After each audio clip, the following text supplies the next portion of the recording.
Okay, so you're experiencing some time displacement. Yeah. We know that. But what we're seeing in the sources is an entire nation. Oh, wow. Has seemingly joined you in the temporally untethered Japan. Yeah. Huh. Except it's not on the map anymore. No. What do you mean? It's Is it underwater? It appears to be floating in the sky. Floating in the sky. Yeah. And the immediate suspicion What is that? is the Quake Engine. Oh. The very technology that propels you through time. I see. So a nation adrift. Okay. Much like you might be feeling right now. A little bit, yeah. Yeah. So when you say floating in the sky, is it like literally just hovering? That's what it seems like. Yeah. Above the earth? Yeah. Yeah, like a How high up are we talking here? It doesn't really say, but high enough that it's no longer on the map.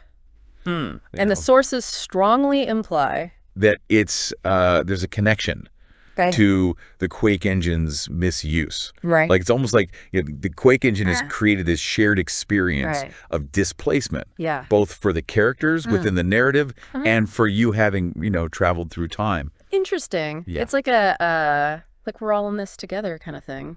Kind of, yeah. Yeah, it's kind of unsettling. Yeah, a little bit, yeah. Absolutely. Absolutely. So recover the Quake Engine, restore space-time. Okay. That's the mission. Right. But the Japan that we're looking at, forget everything you think you know. Okay. Our deep dive reveals a nation where the government is vanished. Vanished. Yeah, law enforcement is a ghost. There's just no, rule of law. No, none whatsoever. Oh, wow. And warring Yakuza families are the absolute power.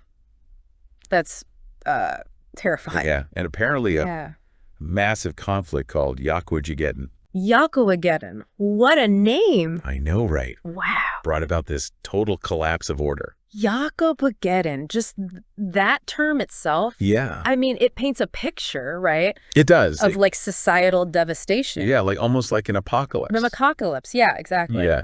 I mean, it makes you wonder about the scale of this event. Yeah. I mean, how fragile is established authority when faced with such upheaval? Well, and then ruling this chaotic new Japan is the Hagan family. Okay.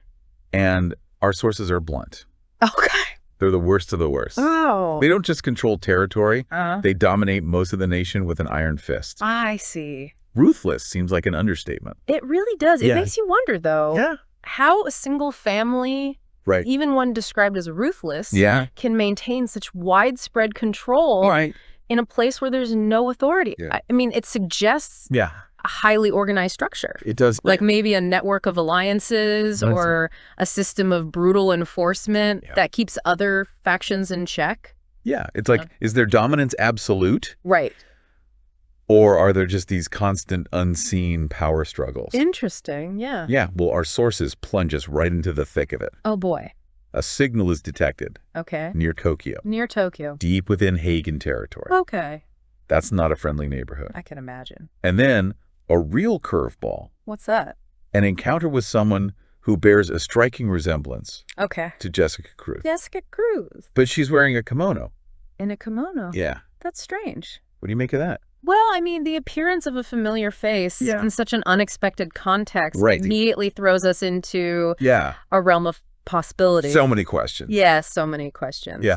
Is this the Jessica Cruz we know, somehow displaced or transformed by the same forces affecting Japan? Or is it a doppelganger, the sign of deeper temporal or dimensional distortions at play? Right. I mean, it's a classic narrative device to highlight just how altered this reality has become. Exactly. Wow. And the weirdness doesn't stop there. Oh, no. They're attacked by someone claiming to be second in command of the Hagan family, also the Aqua Dragon. Hagan family, also of the Aqua Dragon. Wielding a, get this, spitting blade from the trident. A spitting blade from the trident. Yeah. That's, We're definitely not in Kansas anymore. No, we are not, are we? What does that What does that Aqua Dragon affiliation suggest to you? Well, I mean, the introduction of distinct family names, like Hagan and Hagan, points to a structured, albeit violent, Yakuza hierarchy. Right. And the Aqua Dragon moniker likely signifies a specific type of Yakuza clan, perhaps with traditions, territories, or even fighting styles associated with water or the sea. So like a water tribe almost. Kinda, yeah. Like and a spitting blade from a trident. I know, right. I mean, that's not just a weapon. Right. It speaks to a level of unique, perhaps even theatrical lethality. It's so executed. That defines these groups. Yeah. Wow. So let's take a breath. Okay. And recap what these initial sources have thrown at us. All right. Japan's floating. Right. Likely thanks to the Quake Engine. Mm-hmm. Forget the government. Go on. It's all about Yakuza rule after Yakugeddon. Yeah. With the ultra-dominant, ultra-ruthless Hagan family at the top. Okay. We've got mysterious signals. Right. Potential tumor-crossed individuals. Yeah. And Yakuza lieutenants armed with weaponized tridents. That's a lot. It is. It's a lot to take in. It is. As one source put it, it's Yakuza rule over Yakuza, a place of total anarchy. Wow. And the Hagan family's grip is central to this new reality.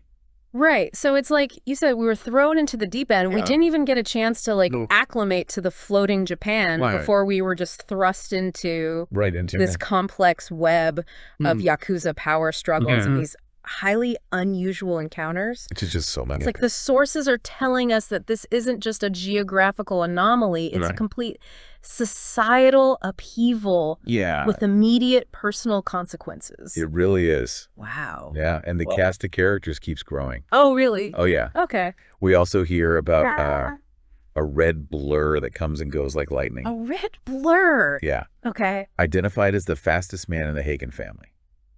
I see. So like a clear nod to the Flash archetype. A speedster. Yeah. Okay. Okay. Then we encounter Diana, the eagle goddess. Oh, wow. Leading the Amazon family. An Amazon family. Yeah. Interesting. In a place called Killjoy. Killjoy? Who offers protection. I see. And adding another layer of intrigue. Yeah. A chaotic individual linked to this Bab Diana. Bab Diana. Okay. Mentions dealing with the speedy fella. The speedy fella. And needing to slow him down. So it's quite a mix of superpowered figures. It is, yeah. Within this Yakuza landscape. What does it tell us? I mean, these introductions suggest that power in this Yakuza-dominated Japan isn't solely based on traditional criminal hierarchy. No. Right?